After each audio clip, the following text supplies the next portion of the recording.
Selamat siang teman-teman. Selamat siang. Terima kasih untuk kesediaan waktunya. Kita boleh bertemu dalam kesempatan ini.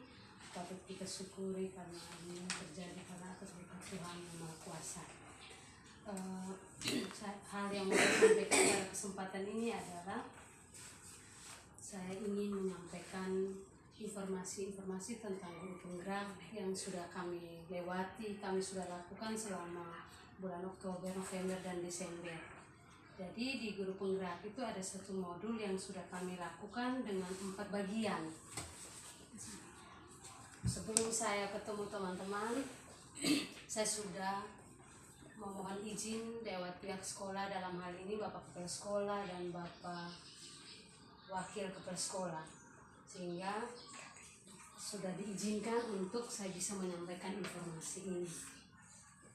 Oleh karena itu, pertama saya menyampaikan sedikit tugas dari kami guru penggerak itu adalah perlu menyampaikan informasi-informasi positif yang kami dapatkan yang berkaitan dengan sekolah kita ini. Modul pertama kami diberi kesempatan untuk bagaimana kita mengajar di kelas dengan melihat filosofi pendidikan berdasarkan Ki Hajar Dewantara. Ki Hajar Dewantara seperti kita ketahui bersama bahwa beliau sebagai bapak tokoh pendidikan nasional.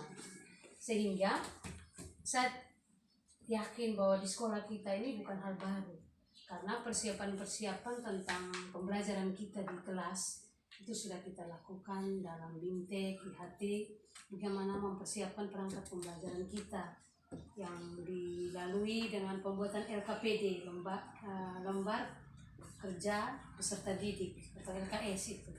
Sehingga saat kita di kelas, kita hanya sebagai penuntun atau fasilitator, itu yang diharapkan. Lalu kita diharapkan untuk saat pembelajaran, siswa itu dijadikan sebagai subjek belajar, bukan objek belajar. Itu yang diharapkan. Yang kedua yang sudah saya lakukan tentang modul 1.2, nilai dan peran guru penggerak.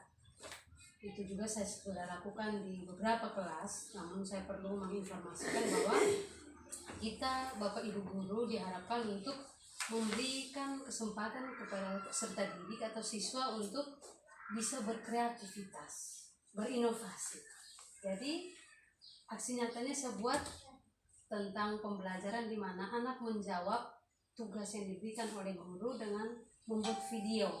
Jadi video itu mereka buat dalam kelompok dan juga individu. Jadi sudah saya posting, ada tulisan di blog saya sering ada muat di YouTube channel saya, dan luar biasa anak-anak kita tuh mampu untuk tampil percaya diri, mereka mandiri, berkreatif. Mereka saling melengkapi, saling mengisi. Untuk anak yang punya HP dan belum bisa membuat aplikasi itu, mereka kerjasama. Sehingga informasi ini juga saya sampaikan kepada teman-teman, kalau di kelas mau kasih mereka kesempatan seperti itu, berilah kebebasan kepada mereka. Karena anak-anak itu tuh berada di zaman yang orang bilang milenial, dan mereka untuk aplikasi-aplikasi tersebut mereka sudah tahu. Dan pada kesempatan ini yang saya bagikan adalah modul 1.3. Ini saya menulis tentang pembiasan budaya 5S. Kadang-kala kita masih mengeluh dengan sikap anak-anak kita bahwa ada yang kadang tidak selamat, ada yang tidak sapa, sehingga saya melihat hal itu sangat penting. Dengan demikian saya mengambil budaya ini untuk kita kembangkan kembali, karena ini di dalam visi misi sekolah kita sudah ada itu, tapi hampir-hampir mau punah atau hampir mau hilang. Sehingga kita harus menjadi pembiasaan. Pembiasaan ini menjadi rutinitas. Dari waktu ke waktu, bukan saya saja sebagai guru penggerak, tetapi semua kita warga sekolah ini selalu menggerakkan anak untuk menerapkan budaya 5S. Jadi senyum, sapa, salam, sopan, dan santun.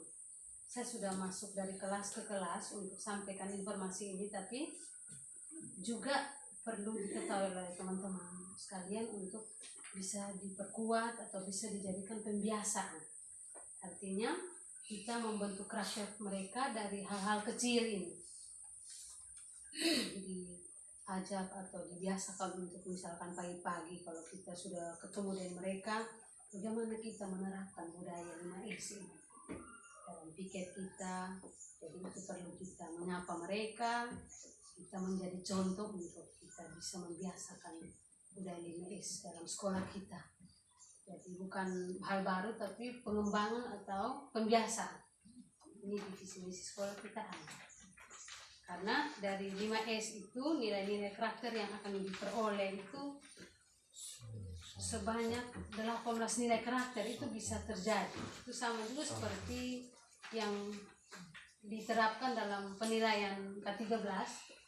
Raport itu kita isikan muncul itu ada toleransi atau dari nilai spiritual dan nilai sosial.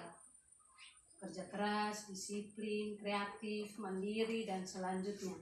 Seperti yang tertulis di situ. Sehingga menghasilkan tujuan menerapkan budaya 5S itu ada 6 tujuan yang tertulis bahwa intinya untuk meningkatkan karakter atau kepribadian yang baik untuk siswa-siswi kita. Sehingga dari tujuan yang ada bisa dapat disimpulkan bahwa 5S ini merupakan salah satu cara untuk menanamkan pendidikan karakter buat anak-anak kita atau buat warga sekolah agar menghasilkan atau menjadikan semua warga sekolah itu menjadi pribadi yang baik. Mungkin itu sekilas informasi. Nanti ada hal lain lagi yang akan saya sampaikan, terutama untuk modul 1.4. Itu juga ada perlu keterlibatan Bapak Ibu guru atau teman-teman guru untuk bagaimana kita membuat kesepakatan kelas. Jadi mungkin itu saja dulu atas perhatian dari teman-teman. Saya sampaikan terima kasih. Selamat